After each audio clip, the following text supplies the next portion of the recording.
아마 그 세계 여러 곳들이 아마 같은 현상에 아마 빠져 있는 것 같습니다. 우리 한국도 아마 이 무더위 때문에 사람들이 상당히 고통들을 많이 겪고 있는 것으로 알고 있습니다. 오늘 한 분이 LA에서 전화가 왔는데 저에게 이런 말을 했습니다. 목사님, 더 이상 LA가 아닙니다. 밤에도 무더위로 찌는데 자기는 LA에 오래 살았지만 이런 적을 한 번도 경험한 적이 없습니다. 요새 이 사람들이 탈 LA에서 나가려고 하는 그런 움직임이 있을 정도로 그렇게 기후가 이상해졌습니다. 그렇게 얘기를 하는 걸 제가 오늘 들었습니다. 최근에 이 LA 부근에서만 이번 그 열대성의 이 더운 더위 때문에 130여 명의 노인들이 죽었습니다. 최근에. 참 굉장한 이런 온난화 형상 때문에 아주, 참 세계 참 온도가 상승하고 있는 것을 우리가 피부로 느낄 수가 있습니다. 오늘 우리가 함께 연구해야 할 이야기는 성경에서 유명한 이야기들 중에 하나입니다. 어린 아이들이 듣기를 아주 좋아하는 이야기죠. 제가 제목을 이렇게 정했습니다. 나무 위로 올라간 자. 누굽니까? 삭개오입니다. 예, 뽕나무 위로 올라간 어른 이야기, 삭개오 이야기에 대해서 오늘 같이 좀 연구해 볼까 합니다. 우리 다 같이 누가복음 19장 1절부터 4절까지 있는 말씀을 좀 펴서 읽어보도록 하겠습니다. 누가복음 19장 1절부터 4절까지입니다.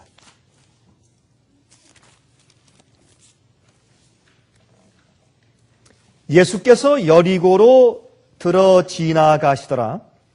삭개오라 이름하는 자가 있으니 세리장이요 또한 부자라.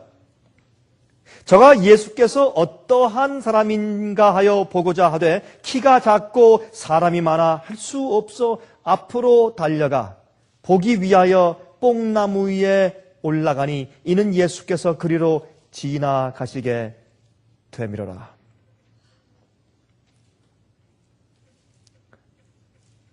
여기 좀 몇 절 더 읽읍시다. 예수께서 그곳에 이르사 우러러 보시고 이르시되 삭개오야 속히 내려오라. 내가 오늘 내 집에 유하여야 하겠다 하시니.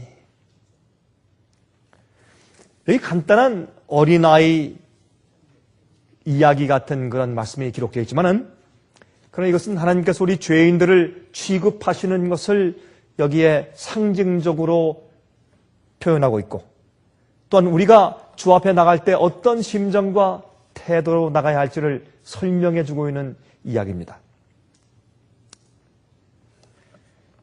여러분 여기에 여리고라고 했습니다. 여리고성.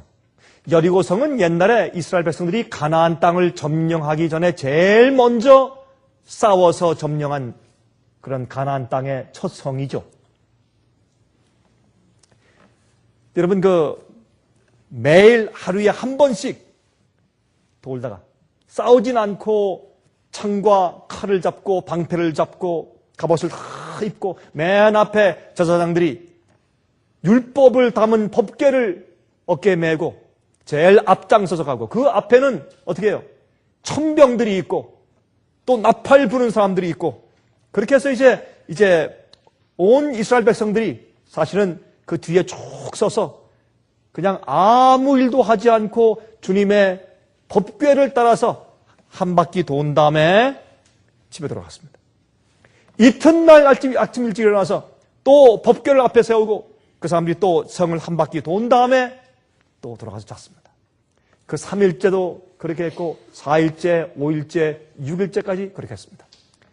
여러분 그때 이 여리고 사람들이 얼마나 가슴이 조마조마했겠습니까? 그렇죠? 그 사람들은 지금 하나님께서 이스라엘 백성들을 어떻게 기적으로 그들을 광야에서 먹이시고 먹을 걸 주시고 물을 내시고 그들을 쭉 인도해 오신 그런 기적들을 들으면서 가슴이 간담이 서늘한데 또 언제 쳐들어올까 해서 또 아침에 본 사람들이 다 와서 또 무기를 가지고 또 쭉 정리를 하니까 오늘 또 이제 쳐들어오는 모양이다. 준비해서 지금 화살을 쏘려고 준비하고 있는데 한 바퀴 빙 돌더니 또 들어가 자요. 그 이튿날 또 한 바퀴 도니까 사람들이 얼마나 마음이 답답하고 얼마나 간담이 서늘할까요? 오늘 또 쳐들어오는가? 또 이제 한 바퀴 돌고 또 갑니다. 또 3일째, 4일째, 6일이 지나니까 여리고성에 있는 사람들이 그만 다 그냥 녹초가 돼버렸어요. 정신적으로 스트레스가. 그렇죠? 우린 말이죠. 이 승리한 이스라엘 백성들만 생각하지 그 안에서 그것을 쳐다보는 여리고 사람들의 생각을 좀 한번 해보십시다. 그 사람들이 얼마나 간담이 서늘하고 떨리고 스트레스 때문에 죽을 것 같았겠습니까? 7째 되는 날 그들이 성을 7바퀴 도는 것입니다. 그리고 성을 향해서 어떻겠습니까? 큰 소리로 고함을 쳤습니다. 큰 소리 외침이에요. 큰 소리 외침을 한 다음에 그 성을 멸망시키기 전에 그들이 6일 동안 주의 말씀을 따라서 신실하게 한 바퀴 돌았습니다. 우리가 하나님께서 싸우시는 전쟁에 이기기 위해서 우리가 매일매일 주의 말씀을 따라 사는 순종의 생애가 필요합니다. 그런데 재미있는 것은 말이죠. 고고학자들이 여리고성을 다 파고서 그다음에 그 연구하면서 이런 말을 해요. 이거 여리고성이 아닌 것 같다. 왜? 아무리 파봐도 성벽이 없어요. 성벽이. 고고학자들이 파서 봐도 성은 있는데 성벽이 없단 말이에요. 그래서 이게 정말 여리고성인가 하고 그렇게 좀 불평하고 의심하는 얘기들을 고고학자들이 많이 했다는 것입니다. 이 여리고성을 이제 개발하는 것이 아니고 그래서 어떻게 해요? 발굴할 때. 성벽이 다 무너져 내렸기 때문에 성벽이 없는 겁니다. 여러분 그런데 아십니까? 하나님께서 그렇게 든든한 성벽을 무너뜨리고 그렇게 든든하게 준비한 그런 그 속에 있는 군인들을 무너뜨려서 전쟁에 승리케 하시는 것은 오히려 쉬운 일이에요. 그러나 사람의 딱딱해진 사람의 마음의 문을 열고 그 속에 들어가셔서 그 마음을 정복하시는 것은 더 어려운 일 아니겠습니까? 그래서 사실 여리고성을 지나갈 때 여러분 그 옛날에 이스라엘 백성들을 통해서 그 성을 멸망시킨 것보다 그 딱딱한 세리 장인 삭개오를 구원하신 사실은 어떤 의미에서 더 큰 하나님의 역사가 아닐 수가 없습니다. 여러분 삭개오의 뜻이 무슨 뜻인지 아십니까? 삭개오의 뜻은 pure, 순결함 그런 뜻이에요. 삭개오의 뜻은 순결한다, 한 자, 순결함 그런 뜻이에요. 그런데 여러분 여기 성경에 말하기를 그는 세리장이며 또한 부자라. 여러분 세리들은 공무원이에요. 그 당시 로마 사람들은 말이죠. 봉급을 조금밖에 안 줬습니다. 많이 안 줬습니다. 그런데 세리장이에요. 그런데 부자예요. 그건 무슨 말입니까? 공식적으로. 도둑. 그건 도둑놈이에요. 이 그런 말이에요. 그 당시 세리의 장인데 부자예요. 부자일 수가 없어요. 그건 뭐냐면 이제 로마 사람들이 세금을 매길 때 그 세금을 매기는 데다가 조금 더 얹어서 매겨서 받은 다음에 나머지는 자기 주머니에 착복을 하는 것이었습니다. 그렇게 해서 세리들이 돈을 받았습니다. 그것은 아주 면허증을 받은 이런 도둑들이었습니다. 여러분 삭개오를 낳았을 때 부모님들이 삭개오를 낳았을 때 삭개오가 어떻게 해요?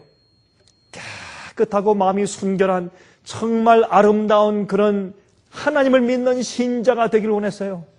아마 랍비가 되기를 원했을지 모릅니다. 그렇죠? 그가 혹시 또 메시아인지도 모른다라는 생각이 혹시 지나갔을지도 모르죠? 그들 부모님 마음 가운데 모든 부모님들의 유대 부모님들이 그러했던 것처럼. 그래서 그의 이름을 순결한 자, 순결이라고 지어줬어요. pure. 누가 어느 부모가 아이를 낳은 다음에 너는 앞으로 도둑놈이 되겠다. 그렇게 하는 부모가 어디 있어요? 다 기대를 가지고 소망을 가지고 아이를 낳죠. 그렇게 아이를 낳았어요. 소망을 가지고. 그런데 나중에 면허증을 가진 도둑이 되었어요. 여러분 이 마지막 시대 교회, 우리 시대의 이 7번째 교회를 요한계시록은 3장에 라오디게아 교회라고 말합니다. 라오디게아 교회, 마지막 교회. 그런데 요한계시록 3장 17절에 말씀하기를 내가 말하기를 나는 부자라 부요하여 부족한 것이 없다 하나 그렇게 말하지만 그런 말이에요. 내 곤고한 것과 가련한 것과 가난한 것과 눈먼 것과 벌거벗은 것을 알지 못하도다 그랬습니다. 이것은 기대는 깨끗하고 부자고 순결하지만은 그러나 가련하고 가난하고 눈멀고 벌거벗었고 타락한 교회예요. 더러운 교회예요. 그것이 마지막 시대 라오디게아 교회 시대인 것입니다. 눈이 멀었습니다. 영적인 것을 분별하지 못해요. 진리와 오류를 분별하지 못해요. 엉뚱한 것을 믿고 있어요. 성경을 보지만 그 속에 있는 말씀을 진실로 이해하지 못해요. 그래서 어떤 의미에서 라오디게아 교회는 겉으로 훌륭하고 좋은 이름은 가지고 있지만은 그러나 사실은 그 속엔 도둑입니다. 삭개오도 그랬습니다. 여러분 에스겔 18장 20절 좀 펴보시겠어요? 에스겔서 18장 20절입니다.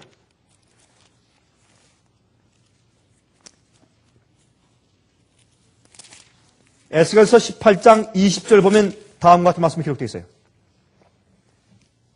범죄하는 그 영혼은 죽을지라 아들은 아비의 죄악을 담당치 아니할 것이요 아비는 아들의 죄악을 담당치 아니하리니 의인의 의도 자기에게로 돌아가고 악인의 악도 자기에게로 돌아가리라 그랬습니다.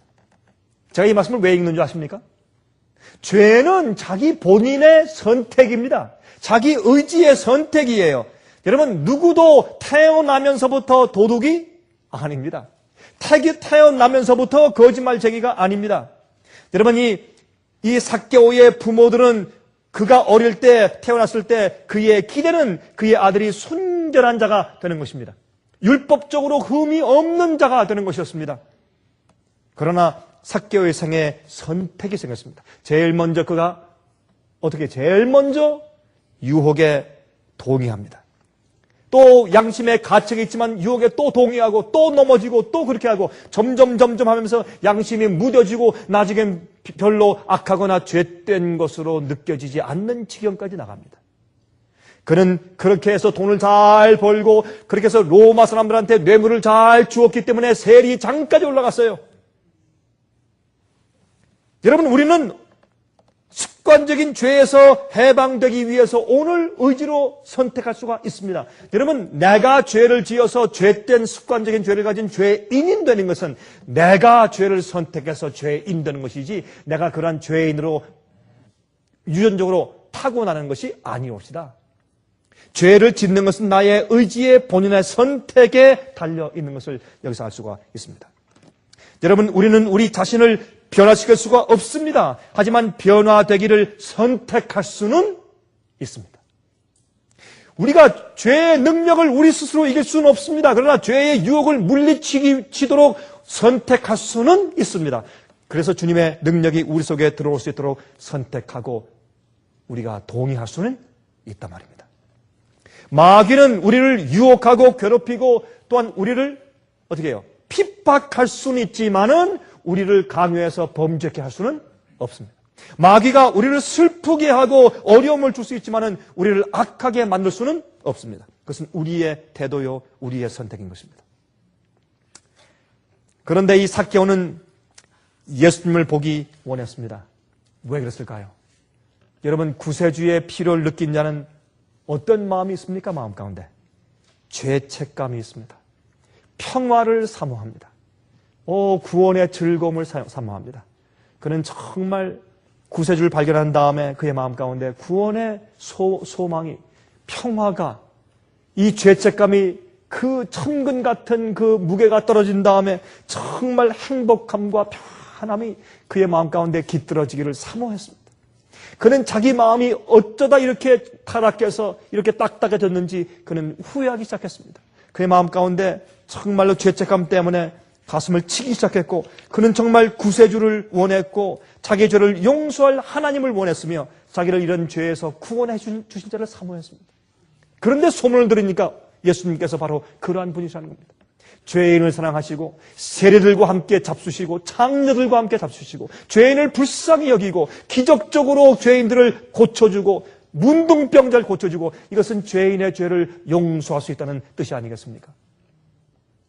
내가 내 죄를 사했다는 말씀을 하시는데 바리새인들은 예수님을 막 비난하지만 예수님께서 죄인의 죄를 용서할 수 있다는 것을 직접 말씀하셨다는 소문이 퍼지기 시작합니다. 그때 삭개오는 예수님을 만나기 원했습니다. 그는 자기 속에 있는 죄를 씻기 원했습니다. 죄책감을 버리기 원했습니다. 자기 속에 용서의 기쁨이 들어오길 원했습니다. 그래서 그는 구세주가 필요했어요. 그래서 주님을 만나기 원했습니다. 예수를 보기 원했습니다. 자기를 죄에서 구원할 구세주를 찾고 있었습니다. 그는 고쳐야 할 육신의 병은 없었습니다. 그가 무슨 중풍병자도 아니고 문둥병을 가지고 있는 것도 아니었습니다. 그러나 그의 마음속에 병이 있었어요. 용서의 기쁨이 없는 병이 있었습니다. 구원의 소망이 없는 병이 있었어요. 진정한 행복이 없는 병이 있었습니다. 여러분이시여, 이 말씀을 듣고 있는 제 이 말씀이 끝난 다음에 그 다음에 나중에 가서 이 말씀을 듣고 있는 여러분들도 혹시 이 말씀을 들으시면서 마음 가운데 어떤 병이 없습니까? 죄의 병, 행복이 없는 마음의 병, 답답한 마음속에 죄의 병이 없습니까? 그런 자들은 마음속에 죄책감 때문에 주님과 그리스도와 구세주가 필요한 그런 마음을 갖게 되는 것입니다. 예수님이 필요해지는 것입니다. 죄인에게. 예수님께서는 그러한 죄인들을 구하기 위해서 이 땅에 오신 것입니다. 그래서 삭개오는 혹시 이 예수가 바로 자기를 죄에서 구원하여 줄 수 있는 메시아가 아닌가라고 생각했습니다. 그래서 그는 예수를 만나보길 원했어요. 그런데 여기 성경에 보니까 사람들이 많고 그가 키가 작아서, 사람들이 많은데 어떻게 해요? 키가 작으니까 발돋움을 해도 볼 수가 없어요.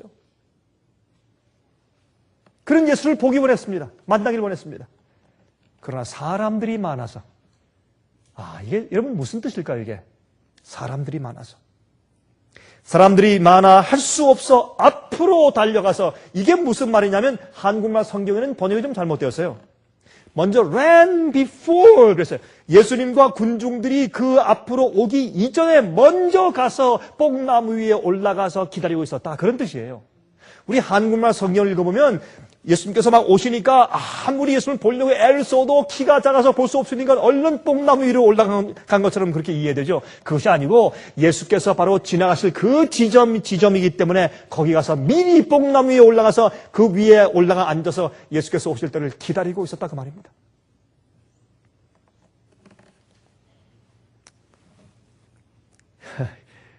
저도 그 어릴 때 부른 그런 그 어린이 그 찬송인데 여러분들 기억하시죠? 예수님 얼굴을 한 번이라도 보고 싶으나 키가 작아서 생각 다 못하여 삭개오는 엉큼엉큼 기어서 뽕나무 위로. 여러분 기억하시죠? 지금도 그렇게 올라갔어요. 여러분, 점잖은 신사가 좋은 옷을 입고 부자가 나무 위로 기어 올라가서 앉아있는 것은 어린아이도 아니고 창피한 일이었습니다. 그러나 그는 주님을 만나기를 원했습니다. 그는 자기의 죄의 짐을 덜어보기를 원했습니다.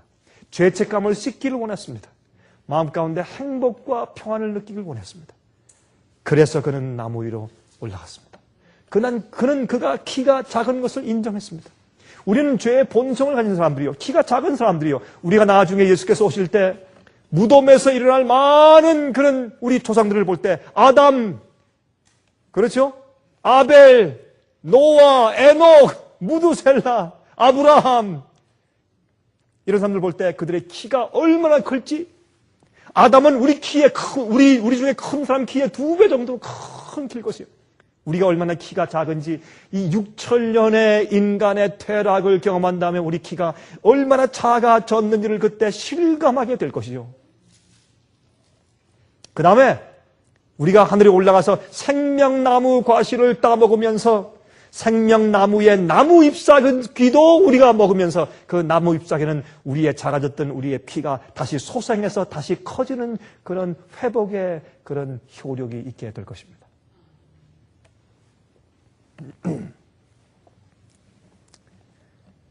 여러분, 이 사람들이 많아서 삭개오가 예수님을 만나는데 방해가 되었어요. 사람들이 많아서. 여러분, 요즘에 교회 보면 교회들 얼마나 큰 교회가 많습니까? 제가 어떤 때 이렇게 운전하면서 교회를 보면 교회를 짓는데 어마어마하게 지어요. 얼마나 크게 멋있게 현대적으로 짓는지. 교인들이 수천 명, 수만 명씩. 대형 교회들. 그런 대형 교회 안에 많은 영혼들이 잃어버린 양들이 되고 있어요. 많은 군중들이 모여서 찬송 부르고 기도하고 예수님의 이름을 얘기하지만 그 가운데 많은 사람들이 진심으로 주님을 찾고 진심으로 죄의 용서와 진심으로 구원의 경험을 하고 싶지만은, 그러나 군중들 때문에, 구경하러 모인 사람들 때문에, 그저 와서 듣고자 쇼를 구경하러 온 사람들 때문에, 예수를 믿는다고 말을 하지만 예수를 정말 믿는 사람들이 아닌 그저 평범한 군중들 때문에 사람들이 방해를 받아서 예수를 개인적으로 만나지 못해요. 여러분, 옛날에 예수님 당시에 어떤 사람이 있었습니까? 중풍병자가 예수를 만나기 위해서 병을 고침받기 위해 가는데 너무 사람들이 그 집에 가버나움에 너무 꽉 그 집을 에워싸고 있는지라 들어갈 수가 없어요. 그래서 내 친구가 됐습니까? 들것에 그를 들고서 지붕 위로 올라가서 지붕을 뜯고 지붕을 뜯은 다음에 그곳에 어떻게 해요? 그 상을 내려보냈습니다. 여러분, 그 가버나움은 갈릴리 지방에 있는데 그 가버나움은 그 말씀을 가만히 마태, 마가, 누가, 요한복음에 있는 말씀을 다 이렇게 연결시켜서 읽어보면 아마 그곳은 이 베드로의 장모의 집이었을 가능성이 많습니다. 베드로의 장모의 집. 예? 막 그냥 그 집에 지붕을 뜯어서 막 먼지가 나고 지붕을 막 뜯어서 구멍이 막 커질 때 그때 안에 있던 베드로가 뭐라 그랬을 거예요? 오! 누가 우리 집 지붕을, 자기 처갓집이니까 누가 우리 집 지붕을 뚫는다고 하지. 아마 베드로가 제일 크게 원망하고 불편했던 사람 가운데 하나였을지 모릅니다. 그러나 예수님께서 하신 그 전도 집회가 지붕을 뚫는 그것 때문에 방해를 받고 중단되고 말았지만은 예수님 바로 그런 사람을 구원하기 위해서 그런 집회를 하시는 것이 아니겠어요? 예수님께서 정말 마음 가운데 느끼고 간절한 심령으로 나오는 그 죄인들을 구원하기 위해서 교회가 있는데 교회에 몰려오는 많은 군중들 때문에 정말 많은 사람들이 방해를 받아서 예수를 보지도 못하고 만나지 못해요. 그런 시대에 우리가 살고 있습니다.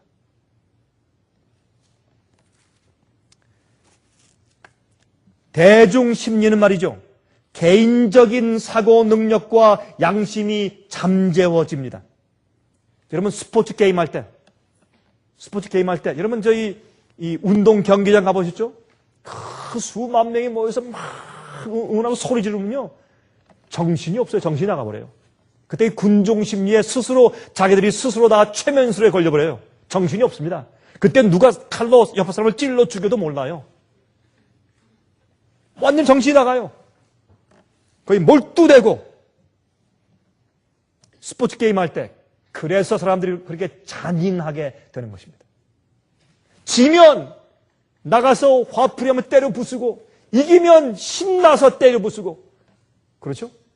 스포츠 게임 가운데 대중 심리가 역사해요. 데모하는 군중들, 여러분 데모할 때 들어가 보면 한국에서 데모할 때 여러분 데모하는 사람들이 학생들이 이렇게 말을 해요. 자기가 데모할 때 그렇게 격렬하게 데모했는데 자기가 어떻게 그렇게 할 수 있었는지 모르겠다고 그래요. 데모한 다음에 사람들이 이 정신이 자기도 모르게 그런데 이제 매료돼서 빠져들었다가 나중에 정신이 깨어나면 자기도 이해 못하는 행동을 했어요. 군중심리입니다. 군중심리. 전쟁할 때 정신이 나가요. 옆에 있는 자기 동료가 죽으면 정신이 나간대요. 그러면 대포알과 총알 날아오는 게 무섭지 않게 뛰어가서 총을 쏜대요. 정신이 나가요. 군중심리예요.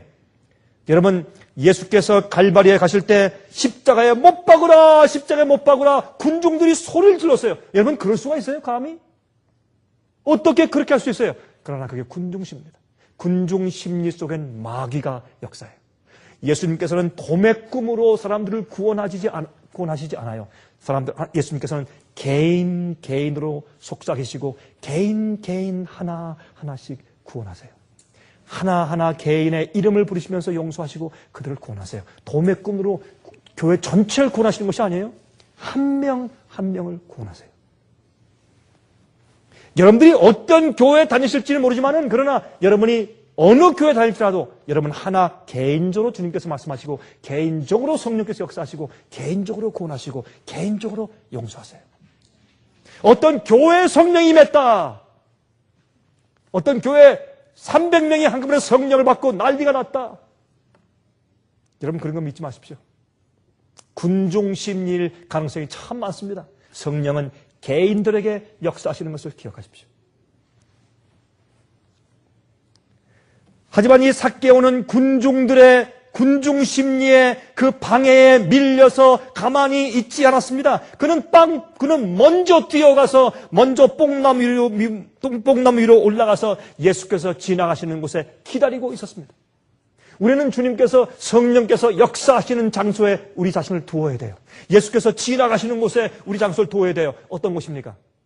타락한 분위기가 아니라 세속적이고 열광적인 분위기가 아니고 조용하고 엄숙하며 성령의 음성을 들을 수 있는 그런 경건한 분위기 속에 우리가 자신을 두어야 돼요. 그게 뽕나무예요. 그는 예수께서 자기를 볼 수 있는 그런 장소에 자기를 두었습니다. 그래서 그는 예수님을 만났습니다. 우린 예수님을 만나서 개인적으로 주님을 알기 전에 주께서 나를 볼 수 있고 내가 주님과 교통할 수 있는 은혜 보좌 앞에 내 자신을 먼저 두어야 할 것입니다.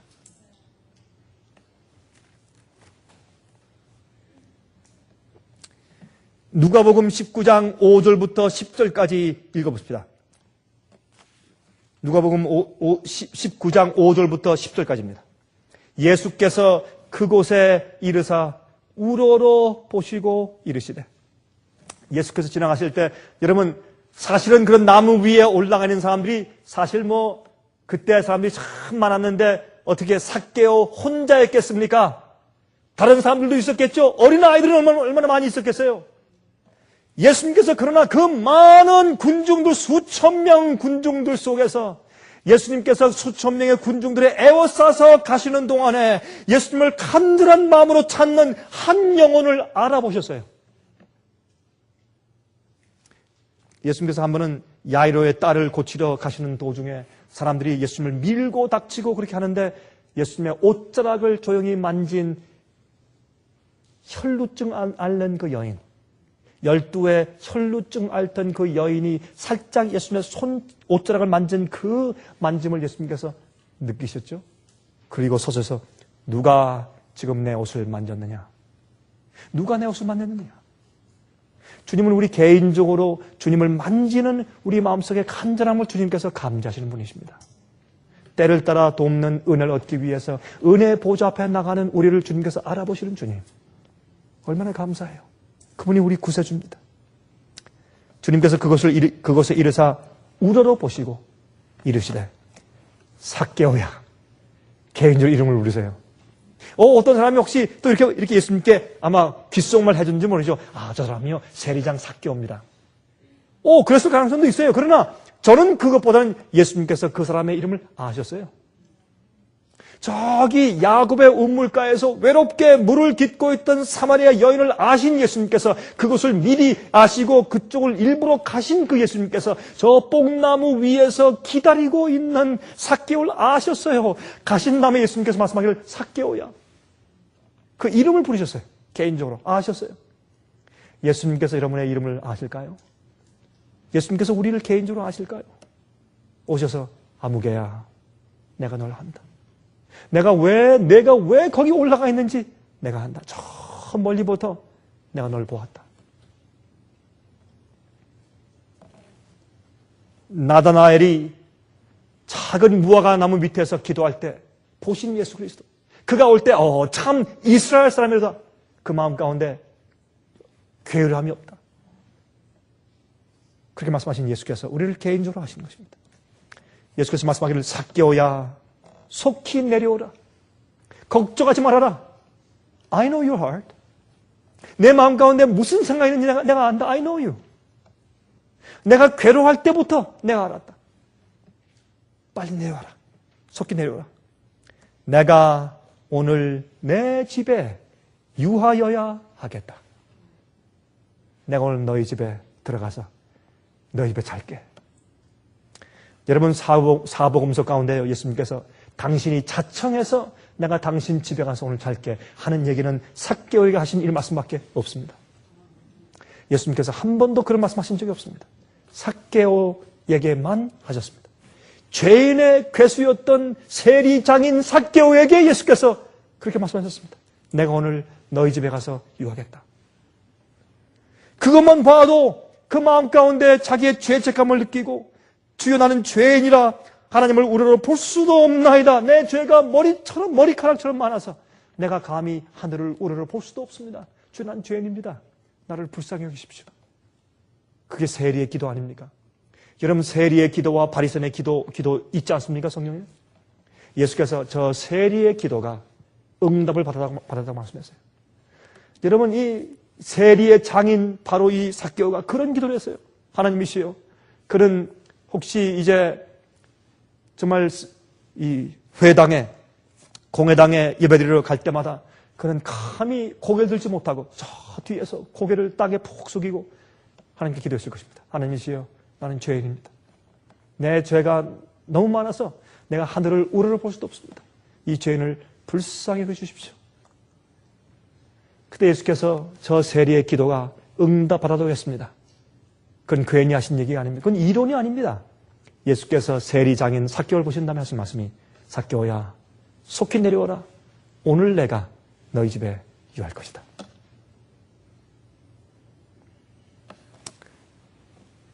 그때 말이죠. 여기 성경을 보니까 그가 급히 내려와 즐거워하며 영접하거늘. 우리가 주님을 받아들이고 죄의 용서의 경험을 할 때 바로 이 경험이 있는 것이에요. 급히 내려와 즐거워하며 영접하기를.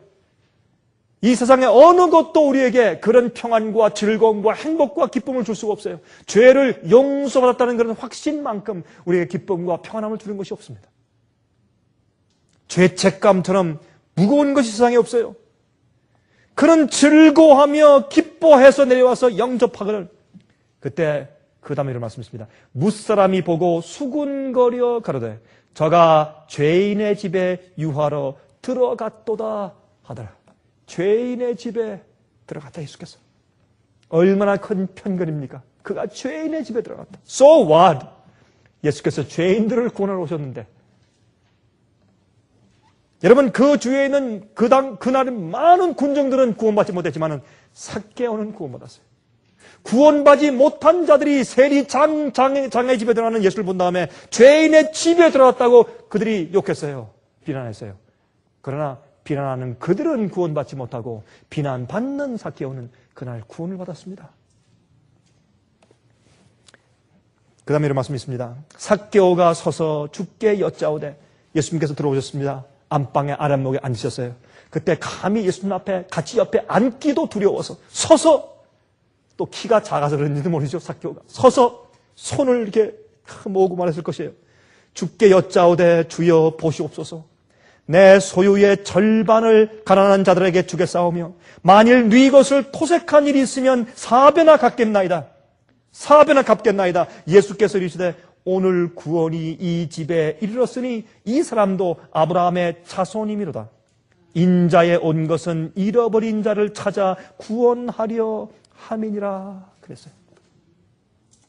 그가 예수께서 자기를 영접하시고 자기 집에 오시는 것은 바로 이분은 틀림없이 메시아인데 내 집에 오시는 것은 나는 이제 죄로부터 용서받았구나. 내 속에 내 가정에 이제 오늘 구원이 있구나. 그런 이제 구원받은 다음에 결과로 어떻게 합니까? 그가 주님이시여 내가 불쌍한 사람들한테 내 소유의 절반을 나눠주고 또 내가 토색한 자들, 내가 속인 자들에게 사기친 자들에게 4배나 갚겠습니다. 그러니까 내게 구원을 주시고 그러니까 내게 내 죄를 용서해 주십시오가 아닙니다. 주님께서 먼저 그 죄를 용서해 주세요. 용서에는 말이죠. 조건이 없어요. 회개한 자가 주 앞에 나가서 나를 불쌍히 여겨달라고 주 앞에 호소하면 그냥 값없이 주시는 것이에요. 뭘 달라고 하지 않으세요. 십자가의 은혜와 용서는 거기에 대가가 없어요. 값없이 주시는 것이에요. 근데 그 사랑이 너무 크기 때문에 그 값없는 사랑과 구원을 안겨주면 그 죄인이 감당치 못해서 회개가 끌어올라오는데 그 회개는 무엇이냐면 자기 생활의 부흥과 개혁이에요. 자기 잘못을 고치는 것입니다. 갚는 것입니다. 잘못을 고치는 것입니다. 개혁이 따르지 않는 회개는 가짜입니다. 남에게 만불을 사기쳐 놓고 회개해서 자기는 구원받았다고 하면서 그 만불 사기당해서 고통당하는 사람을 모른 채 하는 것은 그건 회개한 사람이 아니에요. 여러분이 삭개오는 자기 죄가 무엇인지 알았어요? 그가 용서받고 구원받은 다음에 구원받은 자로서의 품성을 가지게 되었습니다. 그의 마음이 변했어요. 예수의 마음이 들어왔습니다. 아름다운 마음이 들어왔어요. 거듭난 마음이 생겼어요. 그래서 잘못한 것을 고쳤습니다. 그리고 돈을 갖다 갚았습니다. 그는 개혁된 생활을 살았습니다. 이게 성화입니다. 성화입니다. 여러분, 예레미야 29장 12절과 13절에 말씀했습니다. 너희는 내게 부르짖으며 와서 내게 기도하면 내가 너희를 들을 것이요 너희가 전심으로 나를 찾고 찾으면 나를 만나리라 그랬어요. 온 마음을 다해서 주님을 찾고 찾으면 주님을 만날 것이라고 성경에 약속되어 있습니다. 예수께서 말씀하기를 오늘 내 집에 유하여야 하겠다. 오늘도 예수께서 우리가 사는 곳을 지나가세요. 우리도 먼저 가서 예수께서 지나가실 만한 그런 분위기 속에, 경건한 분위기 속에 우리 자신을 두고 나무 위에 올라가서 기다려야 합니다. 우리도 먼저 가서 뽕나무 위에 올라가야 됩니다. 그래서 주님을 만날 수가 있습니다. 여러분, 이 이야기는 제가 지난번도 한번 말씀드린 적이 있죠. 여러분, 이 초대교회 전설 가운데 이런 얘기가 있습니다. 이 삭개오가 말이죠. 아침만 되면 주전자 같은데 물을 한가득 따라가지고 어디로 간다는 것입니다. 매일 아침마다 없어져요. 그래서 이제 이 삭개오 부인이 하도 이상해서 하루는 조용히 따라갔지 않습니까? 조용히 따라가서 이제 보니까 어디로 가더니 어느 길가에 있는 나무 옆에 가더니 그 나무 옆에 가서 삽으로 이렇게 좀 땅을 파고 거기에 물을 쭉 이렇게 붓는 것입니다. 거기 무릎을 꿇고 기도해요. 그래서 한 번은 이제 따라간 다음에 그날 아침에 부인이 이제 나무 뒤에 숨어 있다가 뛰어나면서 여보! 하고 좀 놀래주면서 말이죠. 예? 당신 지금 뭐 하는 거예요? 도대체 매일 아침에 당신이 물주전 들고 나왔는데 당신이 매일 아침 여기 오는 것이었습니까? 그때 삭개오가 그렇게 말을 하더래요. 여보, 그렇소. 내가 여기서 예수님 만났어. 내가 여기서 예수님을 만났어. 이 남은 죽으면 안 되지. 그래서 매일 물을 줬대요. 우리가 주님을 만난 그 장소에 우리가 우리 자신을 매일 두어야 하지 않겠습니까? 매일 주님이 우리를 찾아오실 때 우리가 그 장소에 있기 위해서 항상 그 장소를 우리가 살려야 되지 않겠습니까? 남이 모르는 조용한 곳에 여러분 기도하는 곳이 있습니까? 조용히 개인적으로 저 앞에 기도하고 마음을 여는 장소가 있습니까? 주님께서 찾아오시는 장소 말입니다. 삭개오의 헌신은 나무 위에 올라간 그 자의 헌신이 우리의 헌신 되기를 간절하게 바랍니다. 하늘에 계신 우리 아버지, 우리 마음속에 문을 두드리시는 주님의 은혜의 음성을 들을 적마다 우리 마음이 단단해지지 않게 하시며 항상 주님 들어오시게 해서 저희 속에 좌정하시게 그렇게 만들게 도와주시옵소서. 우리 마음이 완악해지기를 원치 않사오니 성령으로 항상 부드럽게 해주시고 죄의 습관이 우리 마음을 딱딱하게 하지 않게 보호하여 주시옵소서. 주님이시여, 우리 생애가 참으로 회개함과 개혁하는 생애와 부흥과 계획이 항상 우리 마음 가운데 있게 하셔서 주님께서 실제로 구름 타고 이 땅에 오실 때, 의인들을 부르러 오실 때 회개한 죄인들 되게 만들어 주시옵소서.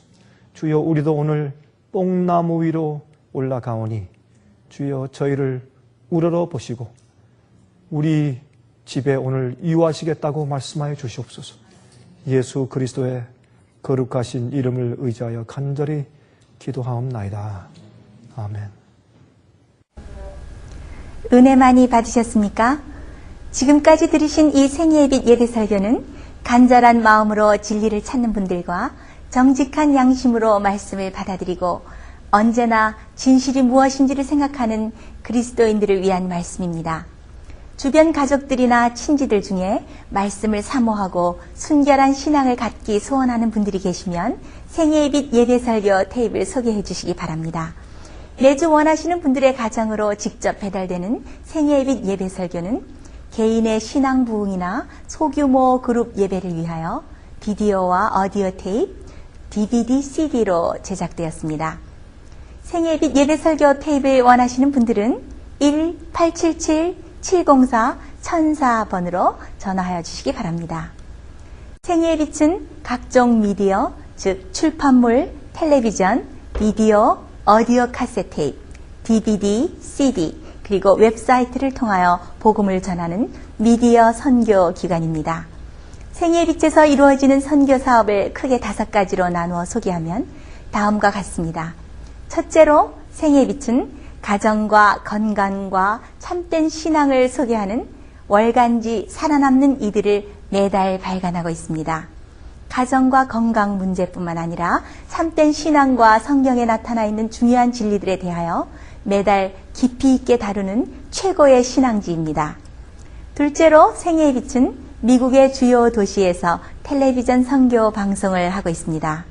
많은 분들은 생애의 빛 선교 방송을 통하여 복음을 발견하고 새로운 생애를 살아가고 있습니다. 셋째로 생애의 빛에서는 우편 통신을 통하여 평신도들의 성경 연구를 도와드리는 성경통신학교를 운영하고 있습니다. 성경에 나타나 있는 중요한 문제들에 대하여 체계 있게 공부하기를 원하시는 분들은 성경 연구 단기 코스와 계시록을 통한 성경 교리 연구, 또한 요한계시록 연구 과목을 신청하시기 바랍니다. 교재 및 모든 비용이 무료인 생애의 빛 성경 연구 과정을 통하여 복음과 예언 문제를 가장 쉽고 체계 있게 공부하시기 바랍니다. 넷째로 생애의 빛은 예언 연구를 위하여 특별하게 제작된 비디오 시리즈를 나누어 드리고 있습니다. 성경 구약과 신약의 대표적 예언서인 다니엘서와 요한계시록을 처음부터 마지막까지 자세하게 해설해 드리는 예언 연구 비디오 시리즈를 통하여 많은 분들이 성경과 미래에 대한 새로운 시야를 가지고 살아가게 되었습니다. 마지막 시대의 복음과 비밀이 담겨져 있는 다니엘과 요한계시록 비디오 시리즈를 신청하셔서 새로운 영적 부흥을 체험하시기 바랍니다. 다섯째로 생애의 빛은 생애의 빛 원장이신 강병국 목사님의 예배 설교가 담겨져 있는 비디오와 오디오 테이프, DVD나 CD를 원하는 모든 그리스도인들에게 나누어 드리고 있습니다. 매주 생애의 빛 예배 설교 테이프를 받기 원하시는 분들은 생애의 빛으로 연락하여 신청하여 주시기 바랍니다. 끝으로 생애의 빛 선교 사업에 대해서 좀 더 자세하게 알기 원하시는 분들은 웹사이트 www.sostv.net를 방문하시기 바랍니다. 생애의 빛 웹사이트에는 지금까지 나온 모든 월간지와 비디오 테이프과 텔레비전 방송물들을 누구나 무료로 보실 수 있도록 준비되어 있습니다. 지금까지 소개해드린 생애의 빛 선교 교재들 중에서 원하시는 책자나 테이프 있으시면 무료 전화 1-877-704-1004번으로 신청하여 주시기 바랍니다. 미국 동부 시간으로 월요일부터 금요일까지 9시에서 5시 사이에 전화해 주시기 바랍니다. 그럼 다음 시간까지 안녕히 계십시오.